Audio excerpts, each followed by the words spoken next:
어느 규모 있는 교회에 젊은 목사님이 담임 목사로 새로 부임을 했습니다. 담임 목사로 부임하니까 다들 목사님 정중하게 인사를 하고 깍듯하게 대우를 합니다.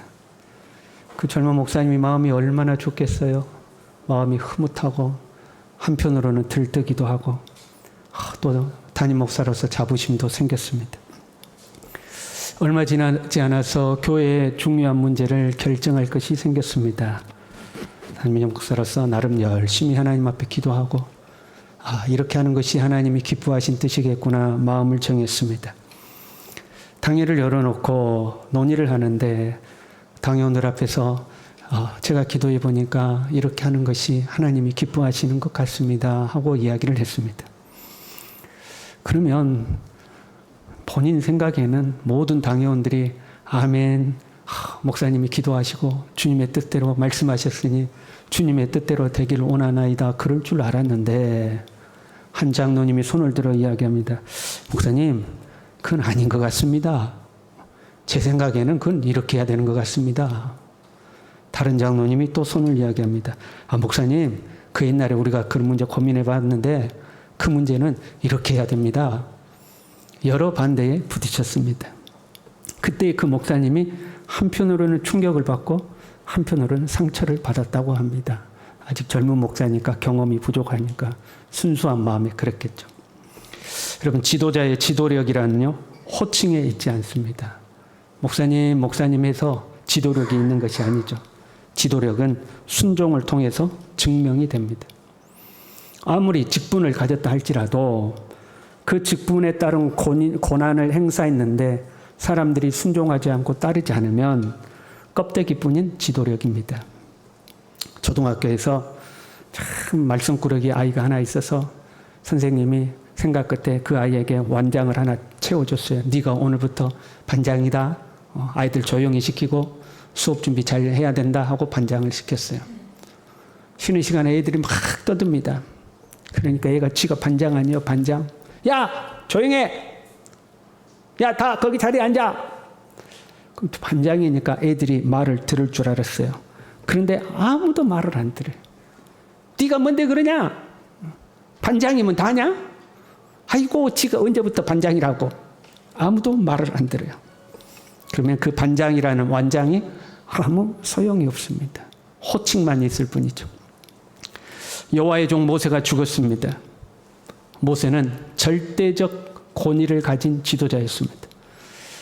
물론 모세의 권위가 처음부터 형성된 것은 아닙니다. 수많은 불순종과 반역이 있었습니다. 가장 가까운 가족들조차도 누나인 미리암과 형인 아론도 모세를 향하여 반기를 든 적이 있었습니다. 또한 이스라엘의 250명의 지도자들이 동시에 반역을 일으킨 적도 있었습니다. 수시로 백성들은 원망하고 불평하고 돌을 들어 모세를 치려고 했던 적들도 수없이 많았습니다. 그 모든 과정들을 극복해 가면서 모세의 지도력은 완성이 되었습니다. 그리고 그렇게 모세에게 불순종하고 반역했던 세대들은 광야에서 다 쓰러져 흙으로 돌아갔습니다. 여호수아는 지금 모세의 지도력을 물려받았습니다. 물론 예견되어 있는 일이었습니다. 여호수아가 모세의 후계자가 된다. 여호수아 스스로도 예견했고 백성들도 다 예상하고 있었던 일입니다. 그럼에도 불구하고 여호수아의 두 어깨는 무거울 수밖에 없습니다. 왜냐하면 전쟁을 앞두고 있기 때문에 그렇습니다. 전쟁을 앞두고 있는데 총사령관의 지위를 얻은 것과 같습니다. 광야를 지났던 모세의 지도력과는 또 다른 상황입니다. 여러분, 광야에서는요, 하나님이 내려주신 만나 먹으면서 버티면 되는 거예요. 간혹 광야의 약탈 민족들이 공격해 오지만 그로 말미암아 싸움을 해야 되지만 그것은 일종의 방어 전쟁인 거예요. 그런데 지금은요, 정복 전쟁을 해야 합니다. 전쟁 중에는 조금만 실수가 해도 누군가는 죽어나가는 거예요.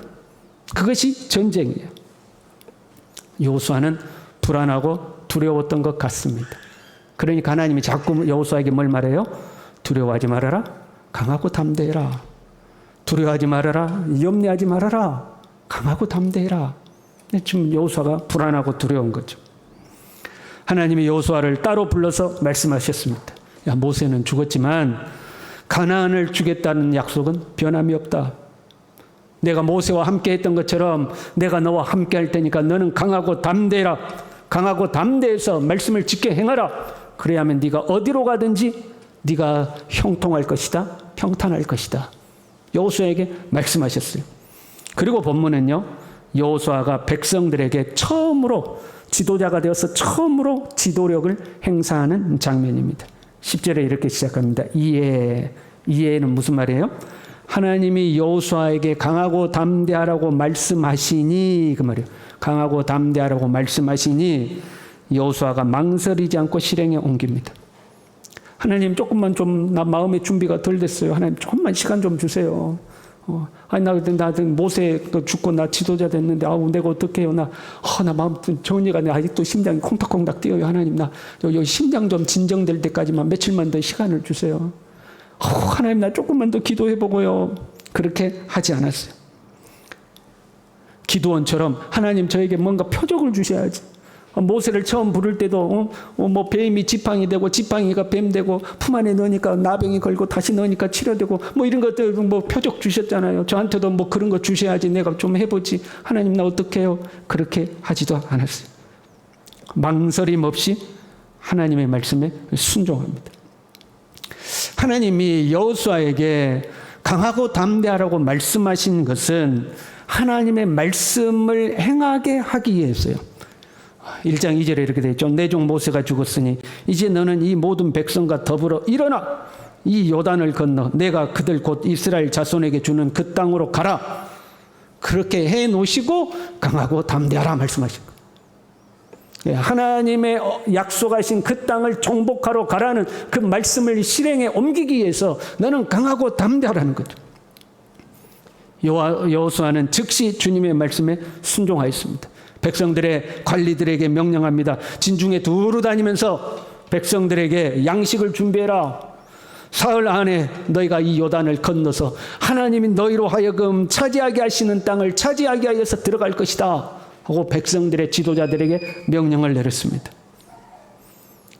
여호수아의 첫 명령인 거예요. 여호수아의 지도력이 검증을 받는 순간입니다.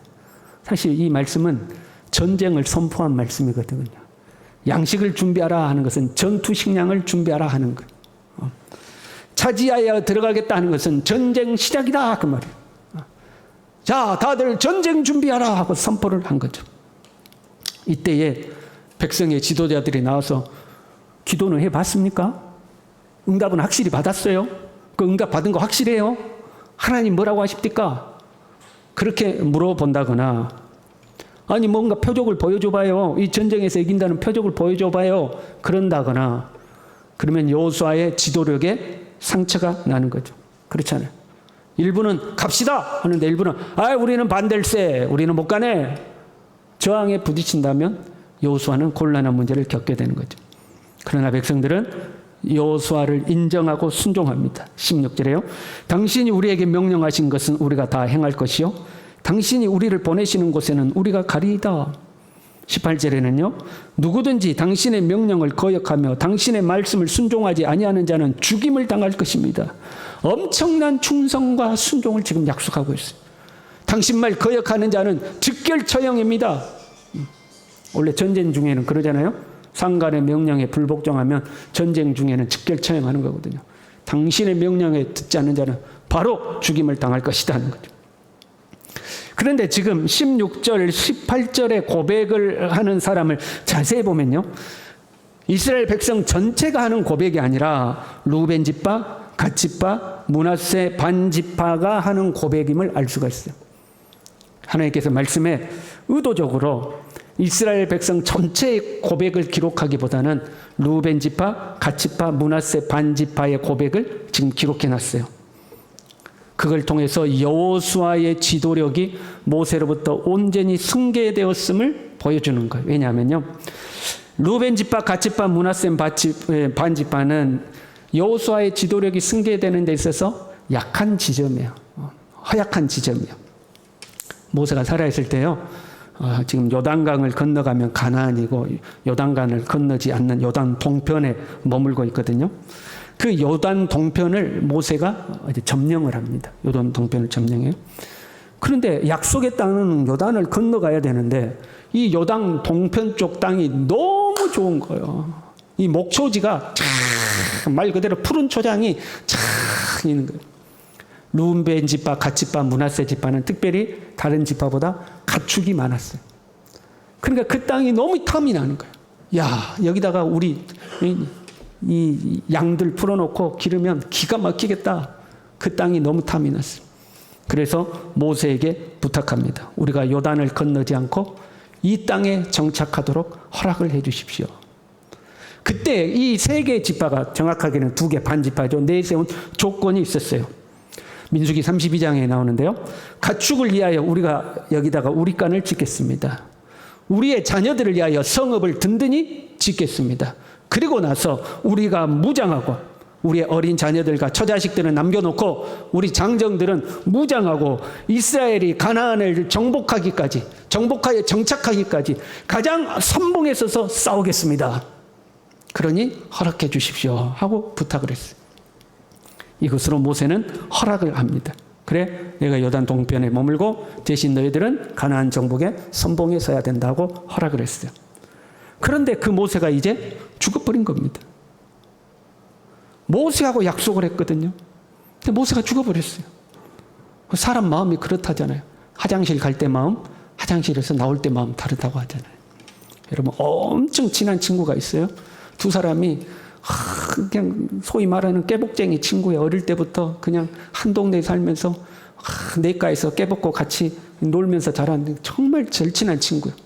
얼마나 친했던지 서로 돈을 빌려주고 받을 때도 차용 증서 이런 거 안 써. 야야야, 나 돈 3천만 원 필요하니까 3천만 원만 돌려주라. 그러면 두 말도 않고 빌려주고 이런 사이야.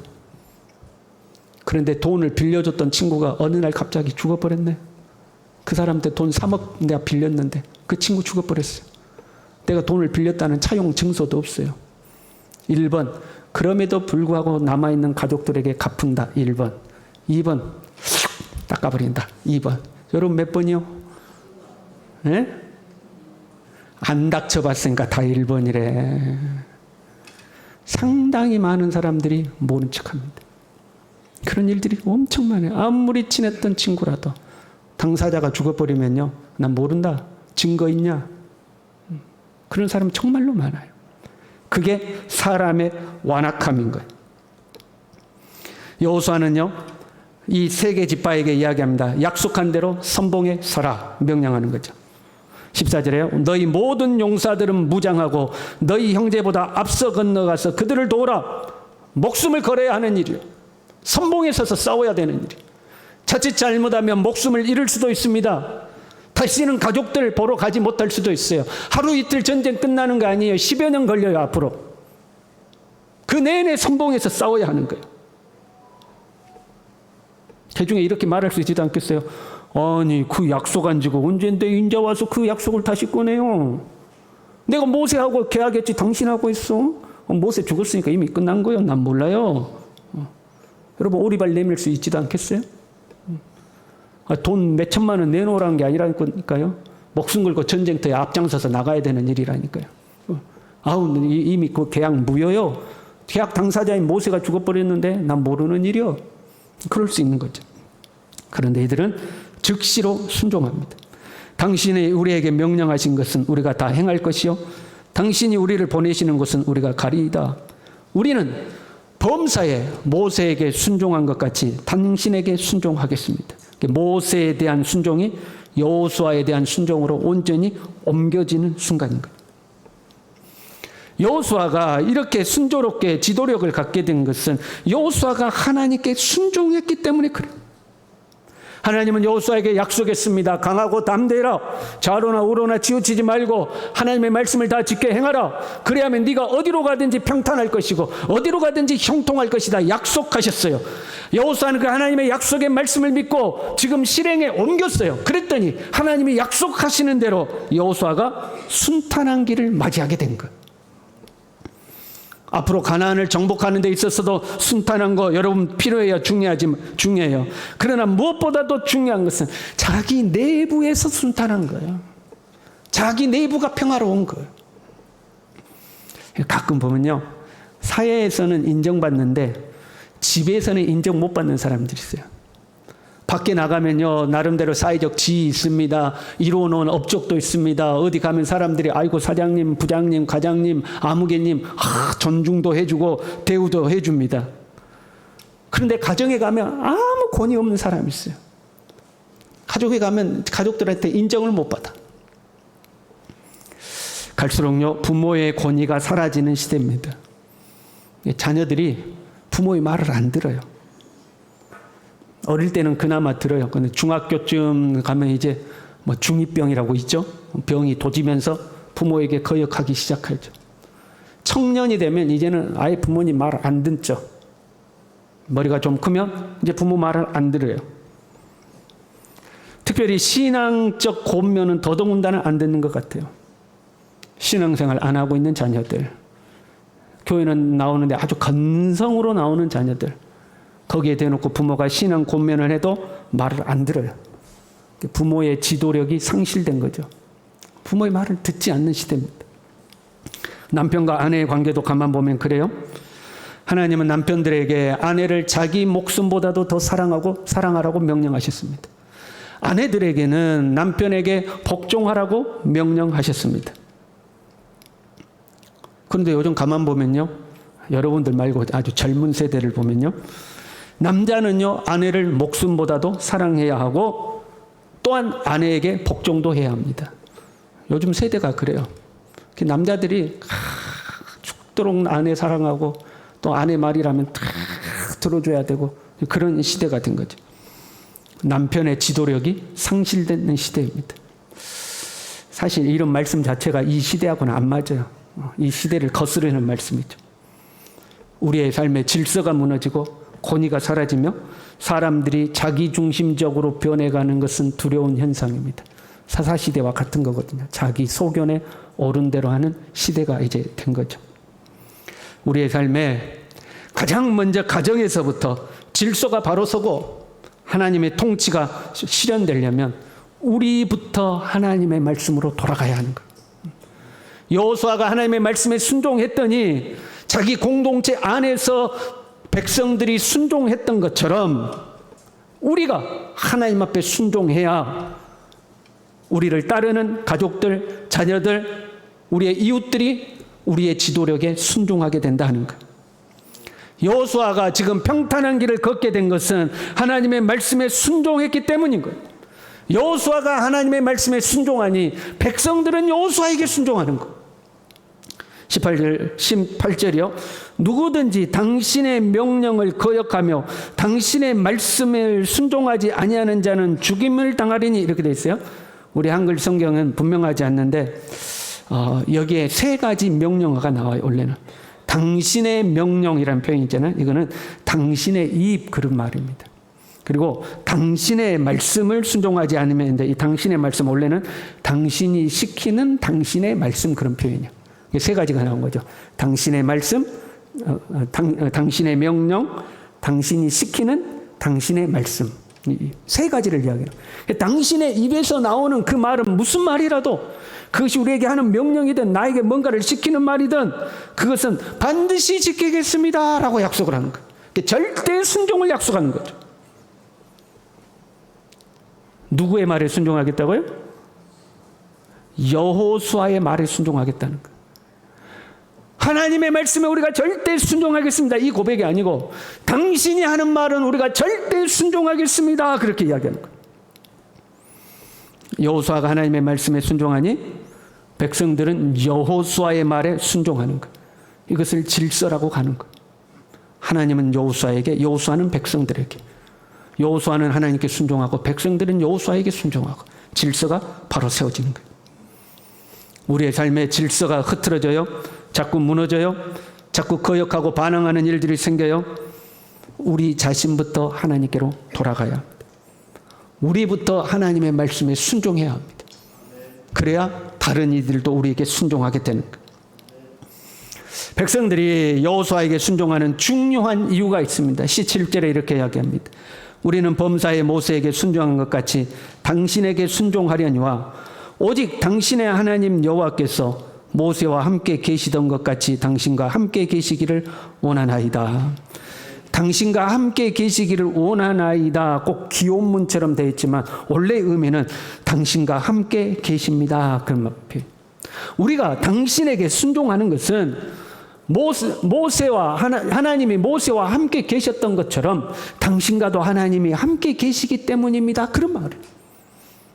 하나님이 당신과 함께 계시니 우리가 순종하겠습니다라는 고백이죠. 하나님은 여호수아에게 너와 함께 있을 것이다. 내가 너를 떠나지 아니하겠다. 너를 버리지 않겠다. 약속하셨어요. 그러니 너는 담대해라. 내가 말하는 명령을 다 지키고 살아라. 그래야만 네가 형통할 것이다. 그렇게 약속하셨어요.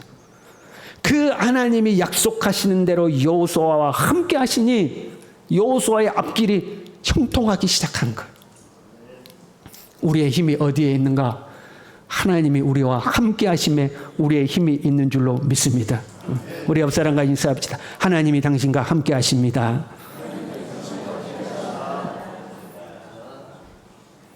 그 하나님이 우리와 함께 하심을 우리는 보여줄 수 있어요. 백성들은 하나님이 여호수아와 함께 하심을 보고 당신에게 순종하겠습니다 고백한 거예요. 그러니까 우리도 하나님이 우리와 함께 하심을 보여줄 수 있어야 돼요. 어떻게 보여줄까요? 모세처럼 홍해를 가르고 모세처럼 10가지 재앙을 내리고 모세처럼 반석에서 물이 솟아나게 해서 그거 아니에요. 여호수아는 한 번도 모세와 같은 능력을 행한 적이 없습니다. 모세는 기적과 이적과 표적을 통해서 하나님의 임재를 보여줬다면 여호수아는 하나님의 말씀을 지켜 행함으로 하나님이 함께 하심을 보여줍니다. 하나님이 나와 함께 하심을 어떻게 드러내는가? 하나님의 말씀을 지켜 행하는 것, 하나님의 말씀에 순종하고 사는 것, 그것이 하나님이 나와 함께 하심을 보여주는 것. 사랑하는 성도 여러분, 여러분의 가정에서부터 말씀대로 사시기를 바랍니다. 말씀을 지켜 행하시길 바랍니다. 적어도 우리 가족들이, 우리 자녀들이 우리 아버지 돈은 없어. 근데 말씀대로는 살아. 우리 아버지 세상에 내놓을 것 없어. 그런데 하나님 앞에 믿음으로 살려고 애써. 이 고백은 우리가 들을 수 있어야 된다 이 말이에요. 우리의 자녀들이 우리를 바라볼 때 아이고 우리 아버지가 믿는 하나님 나 안 믿어. 교회에서는 거룩한 척 성경책 옆에 끼고 할렐루야 그러면서 집에 오면 개판이거든. 하나님 있기는 어딨냐. 우리 아버지가 믿는 하나님이 있다면 집에서 이렇게 할 수가 없는 거야. 그런 사람이 되면 안 된다 이 말이에요. 모세와 같은 능력은 없을지라도 모세처럼 홍해를 가르지는 못했을지라도 여호와의 말씀을 지켜 행하며 좌로나 우로나 치우치지 않고 사는 삶, 그걸 볼 때 당신은 하나님의 사람입니다. 하나님이 당신과 함께 하십니다. 이 고백이 나오는 거죠. 우리가 적어도 이 모습을 보여줄 수 있어야 되는 거예요. 내가 하나님 앞에 순종하고 사는 모습을 통해서 나의 가족들이, 자녀들이, 이웃들이 우리를 따를 수 있게 해야 된다 하는 거죠. 하나님이 우리와 함께 하시는 줄로 믿습니다. 그렇다면 우리 말씀으로 돌아가야 합니다. 하나님이 온 우주의 질서를 말씀으로 잡으셨던 것처럼 우리가 말씀에 순종할 때에 하나님께서 우리의 삶의 질서를 잡아가시는 줄로 믿습니다. 두려워하지 마시고 놀라지 마시고 강하고 극히 담대하여 주의 말씀에 순종하고 살아가는 우리 모두 될 수 있기를 바랍니다. 우리 함께 찬양하겠습니다.